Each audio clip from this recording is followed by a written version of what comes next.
मुफ्ती साहब और जावेद अख्तर साहब में यही बहस हुई और नाहक में हुई। अभी जो लल्लन टॉप पे एक बहस हुई, उसको सुनकर लोगों को मजा बहुत आया होगा, क्योंकि बहस में एक आदमी हारता है, एक आदमी जीतता, और हार जीत का खेल देखने के लिए दुनिया इतनी परेशान है, विचारों से नहीं बचना चाहती वो। रहस्यवाद, ईश्वर मिस्टिसिज्म का हिस्सा है। अगर रहस्यवाद, मिस्टिसिज्म, अगर इस ईश्वर को कोई समझा ले जाए, भाई साहब इस दुनिया पे सारा दुख ही खत्म हो जाए, सारा कष्ट खत्म हो जाए। क्योंकि इस संसार में जो दुख है वो सिर्फ इग्नोरेंस की वजह से है, अज्ञानता। भगवान ने नहीं बनाया है। इस ब्रह्मांड में, यूनिवर्स में सब कुछ ब्रह्म है, भगवान, ईश्वर, गॉड। तो शैतान, ये क्वेश्चन बड़ा बार बार आता है, लोग कहते हैं कि भगवान ने फिर शैतान को क्यों बनाया? भगवान ने नहीं बनाया है चचा।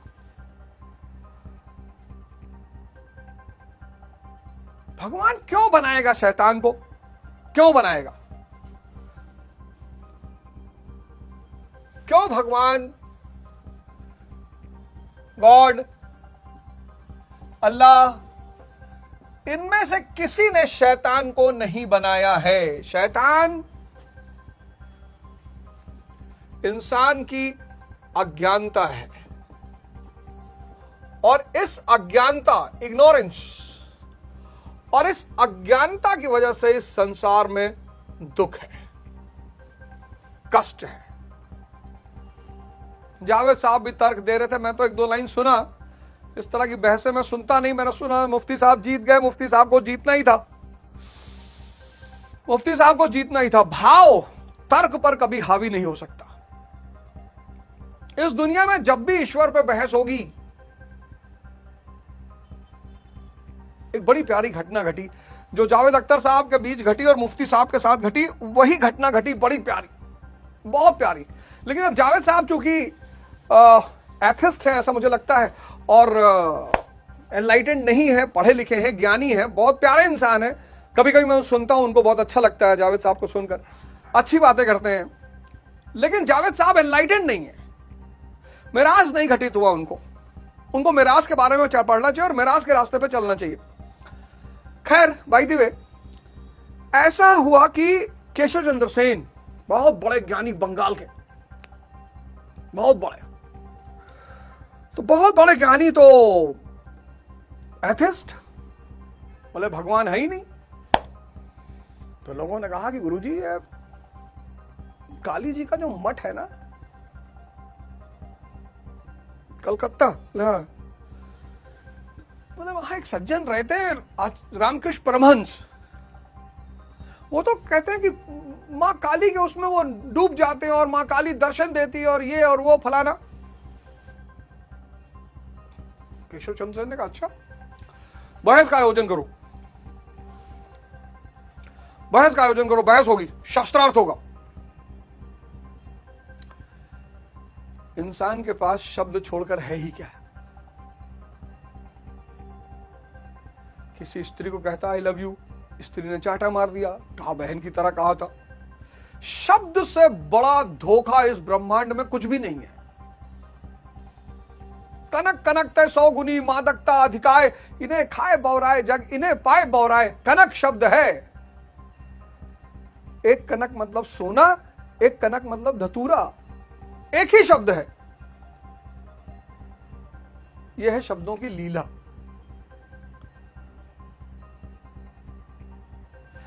तो केशव चंद्र सेन जी और आज रामकृष्ण परमहंस जी का शास्त्रार्थ का दिन तय हुआ कि भाई शास्त्रार्थ होगा, दोनों लोगों में बहस होगी, चर्चा होगी। बोले ठीक है भाई। गए, केशव चंद्र सेन ने तर्क रखना शुरू किया, ईश्वर नहीं है, ईश्वर नहीं है। तो सबसे ताकतवर तर्क जो है वो नास्तिक लोग यही रखते हैं कि अगर ईश्वर है तो उसने शैतान को क्यों बनाया? मजा लेने के लिए बनाया, आदमी से मजा लेना चाहता था वो। इसलिए उसने शैतान बनाया। ये उनका सबसे ताकतवर तर्क है। और यहां पर अच्छे अच्छे आस्तिक मार खा जाते हैं। जैसे नास्तिकों का एक बड़ा प्यारा वो है कि भाई अगर भगवान न्याय करता है तो अच्छे कर्मों वालों को धन क्यों नहीं देता। यह भी उनका एक बड़ा ताकतवर तर्क है। मतलब नास्तिकों के बड़े प्यारे प्यारे तर्क है, बड़े प्यारे प्यारे। एक उनका तर्क है कि शैतान क्यों बनाया भगवान ने, बड़ा प्यारा तर्क है। एक उनका तर्क है कि बहुत अच्छे लोग इस संसार में कष्ट भोगते हैं, धन नहीं होता उनके पास, अच्छे पदों पे नहीं पहुंच पाते, उनका शोषण होता है। तो भगवान न्याय करता कहां हुआ, फिर सर्वशक्तिमान कहां हुआ, फिर तो शैतान सर्वशक्तिमान हो गया। लेकिन आज मैं आपको इस रहस्य पर से पर्दा उठाता हूं। पर्दा यह है कि दुनिया में भगवान, इस पूरे ब्रह्मांड में भगवान को छोड़कर कुछ भी नहीं, ब्रह्म को छोड़कर कुछ भी नहीं, ईश्वर को छोड़कर कुछ भी नहीं, कुछ भी है ही नहीं। तो शैतान यानी इग्नोरेंस, अज्ञानता।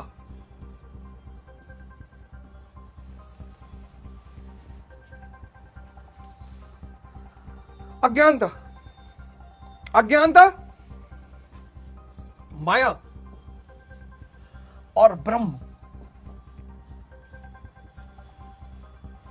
अब धन यानी माया, तो माया चाहने के लिए आदमी को मायावी होना पड़ेगा।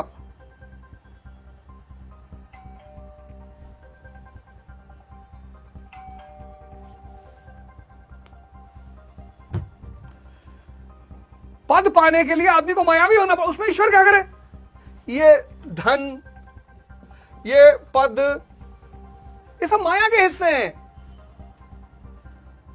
मन से जुड़े हैं। ये धन, ये पद, ये सत्ता, ये सब माया का हिस्सा है, मन से संचालित होते हैं। मायावी होना पड़ेगा। रावण मायावी है, तो सोने की लंका है उसके पास। अगर आप ब्रह्म के साथ हैं और धन मांग रहे हैं तो आप गलत आदमी से गलत चीज मांग रहे हैं। आप ब्रह्म के साथ क्या मांगेंगे, ज्ञान मांगेंगे, समझ मांगेंगे, साहस मांगेंगे,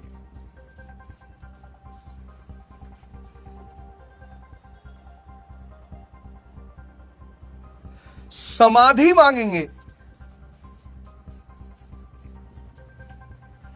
तो केशव चंद्र सेन ने तर्क देना शुरू किया कि शैतान क्यों बनाया मालिक ने, अगर वो, और शैतान इतना ताकतवर कैसा हो गया कि वो भगवान के बनाए इंसानों को कष्ट दे रहा। और केशव चंद्र सेन की हर बात पर परमहंस जी खड़े होकर नाचने लगते थे। वाह वाह वाह वाह वाह वाह, क्या तर्क मारा, वाह क्या तर्क मारा। केशव चंद्र सेन कुछ देर तक तो बोलते रहे, बाद में लगा कि भैया तर्क मारा वो तो सही है, काटो तो मुझे।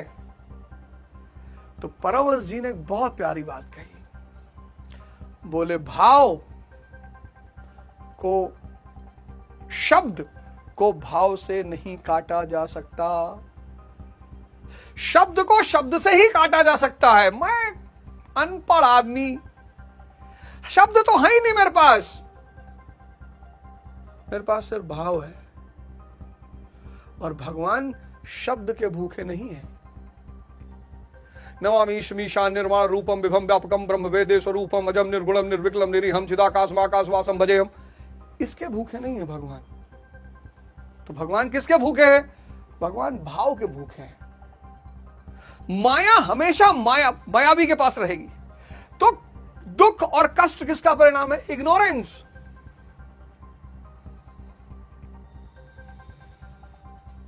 इग्नोरेंस। इसीलिए पिछला श्लोक जो हमने पढ़ा, यदा यदा ही धर्मस्य ग्लानिर्भवति भारत अभ्युत्थानम धर्मस्तदात्मानं सृजाम्यहम्, और इस श्लोक में मैंने आपसे कहा कि भजन की शुरुआत, ध्यान की शुरुआत, साधना की शुरुआत, प्रभु पद की शुरुआत कब, जब माया दिखाई पड़ने लगे। अव्वल तो ये किसी को दिखाई ही नहीं पड़ती, दिखती ही नहीं, बुजुर्गों को नहीं दिखती, 80 साल के बुजुर्ग माया समझ में अगर आने लगे, मतलब समझ में आने लगे, यही प्रभु कृपा है, और दिखाई पड़ने लगे, ये भगवान का पहला आशीर्वाद है कि माया समझ में आने लगे। ईश्वर की सबसे बड़ी कृपा यही है, ईश्वर की सबसे बड़ी कृपा यही है कि वो माया को देख ले और दिखाई के साथ साथ माया समझ में आने लगे। और जब समझ में आती है और दिखाई पड़ने लगती है तो ग्लानि पैदा होती है। ग्लानिर्भवति भारता, कि यार कहां वेस्ट कर रहे हैं अपने टाइम को, कहां कर रहे हैं, कहां भाग रहे हैं। हृदय बहुत दुख लाग, जन्म गयो हरि भगत बिन। रामचरितमानस में तुलसीदास जी लगते हैं, हृदय बहुत दुख लाग, जन्म गयो हर भगत बिन। आपको पता है, आप हर काम यंत्रवत कर रहे हैं, यंत्रवत। आप कहीं होश में नहीं है, इसीलिए आपके किसी भी काम में परफेक्शन नहीं आ रहा है। और ये जो कर्ता बना बैठा है, यानी मन, मैं यानी मन कर्ता बना बैठा है। कर्ता, यही अहंकार है। समझिए अहंकार क्या है। बहुत सारे लोग अहंकार का मतलब ही नहीं समझ पाते। मैं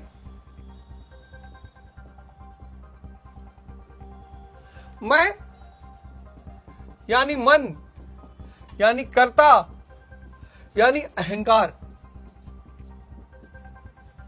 इसी अहंकार को खत्म करना है।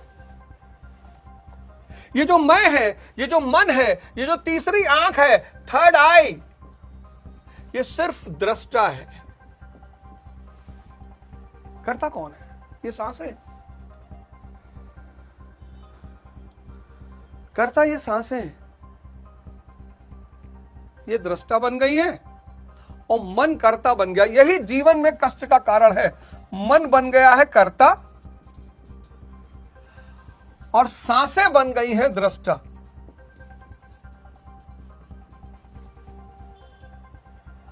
आप सिगरेट पी रहे हो, ये देख रही हैं। आप शराब पी रहे हो, ये देख रही हैं। आप नशा कर रहे हो, ये देख रही हैं। ये करवा रहा है।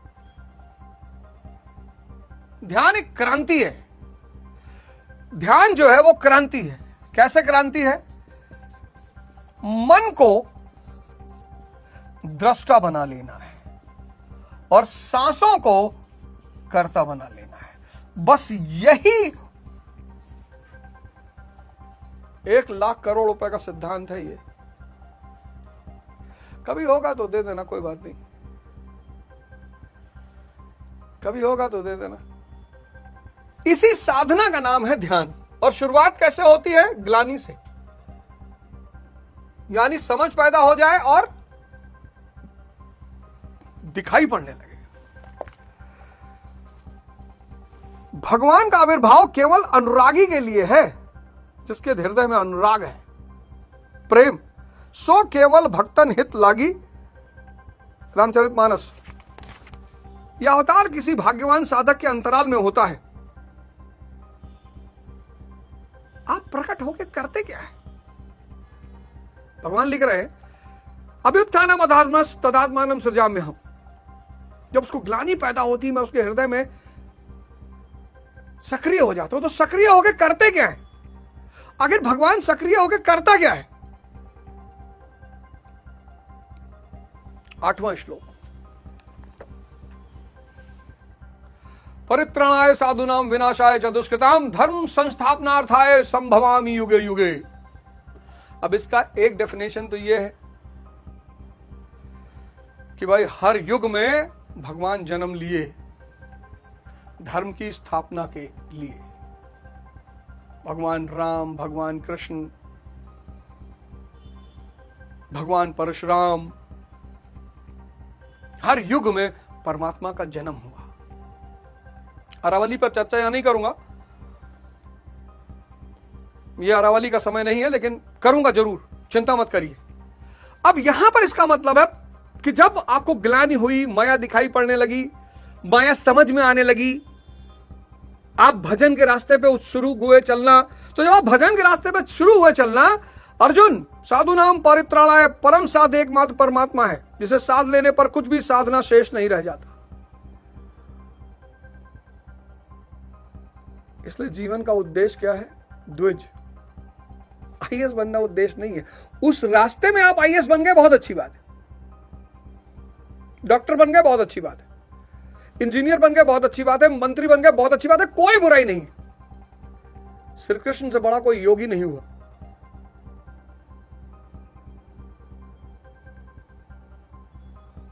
श्री कृष्ण से बड़ा कोई योगी नहीं हुआ। परिवार नहीं छोड़ा, राज्य नहीं छोड़ा, सांसारिक दायित्व नहीं छोड़ा। एक बड़े प्यारे शब्द का इस्तेमाल किया, लीला।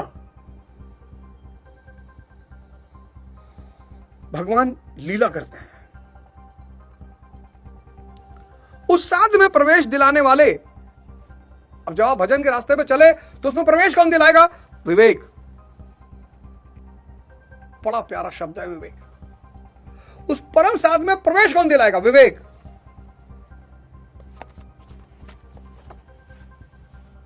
बहुत जबरा शब्द, इससे जबरा शब्द कोई है ही नहीं ब्रह्मांड में। विवेक।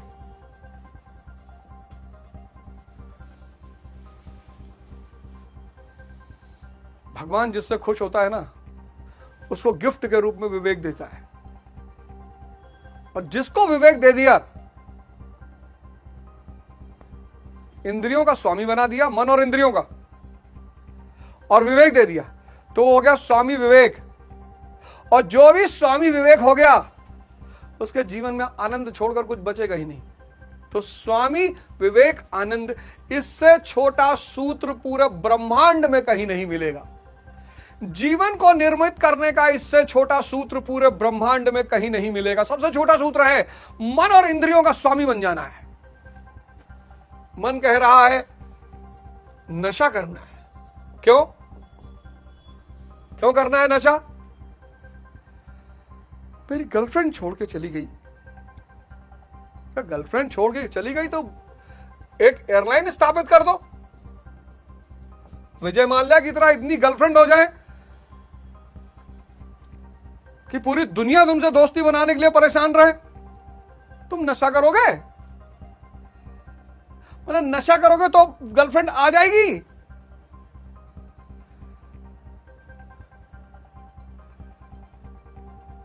तो विवेक कहेगा कि नहीं, जाने दो,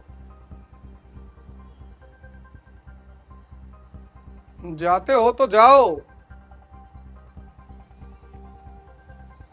छोड़ दें सारी दुनिया किसी के लिए, यह मुनासिब नहीं आदमी के लिए।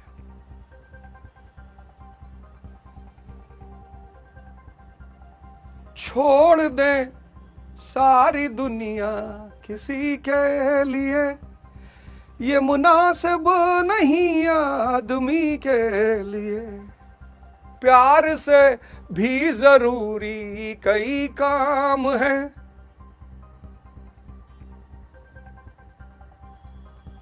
जीवन का परम उद्देश्य है द्विज साधना।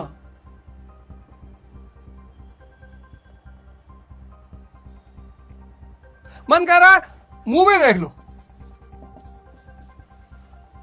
क्यों? देख लो, कभी कदार मन करे तो देख लो।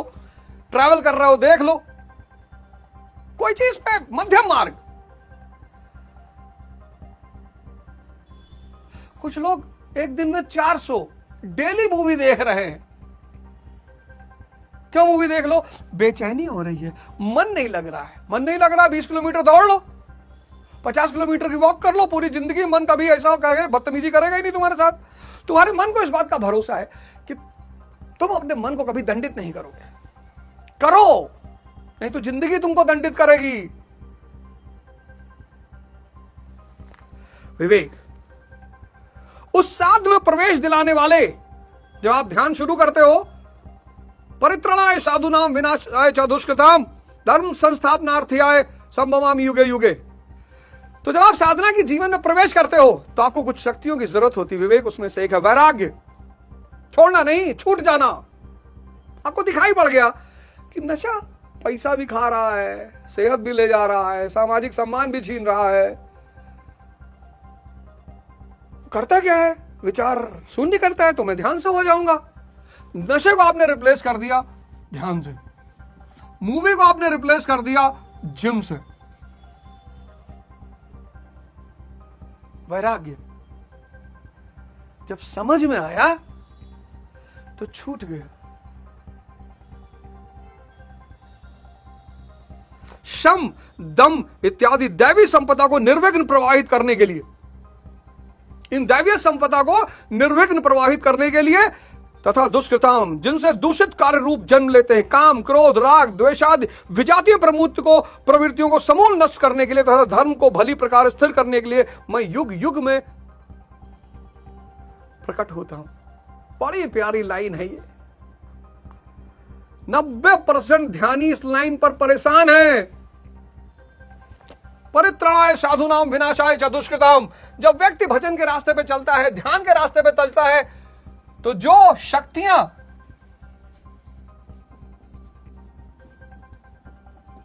उसे उस ध्यान के रास्ते पे आगे बढ़ाती हैं, विवेक, वैराग्य, शम, दम इत्यादि, इनको बढ़ाना होता है। और जो शक्तियां इस पर बाधा बनती हैं, काम, क्रोध,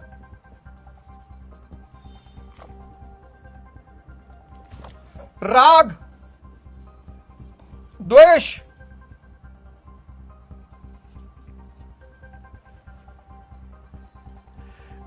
इनका विनाश करना होता है।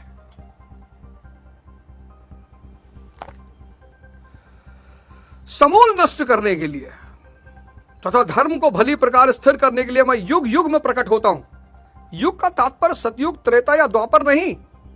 युग धर्मों का उतार चढ़ाव मनुष्यों के स्वभाव पर है। ये लाइन है कम से कम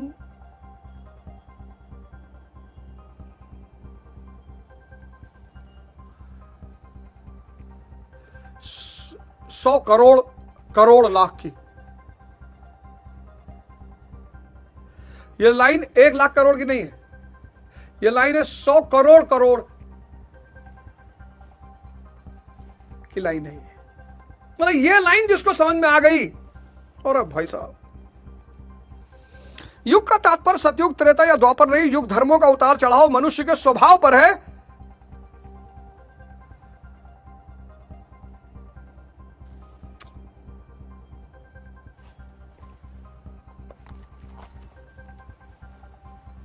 कबीरदास जी,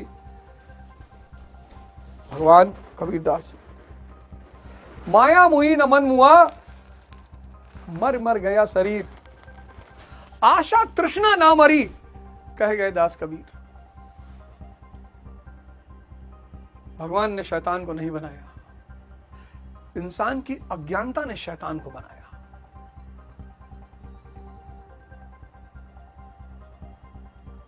शैतान परेशान कर रहा है, काम आपके अंदर शैतान लेकर आ रहा है। शैतान खाली बैठा है, तुम्हें पकड़ के तुम्हारे अंदर काम जगाएगा। मतलब शैतान निठल्ला है। तुम बैठ के आईएएस की तैयारी कर रहे हो, तुम्हारे पीछे पड़ा हुआ है कि नहीं अनुज भाई को तो हमें पकड़ के इनके अंदर काम पैदा करके इनको पढ़ने नहीं देना है। सर, आपका मन आपके कब्जे में नहीं है, आपकी समझ से परे है।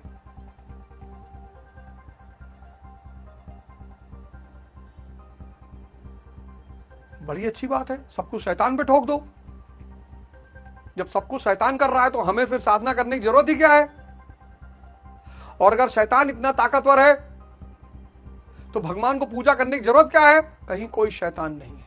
अज्ञानता, इग्नोरेंस,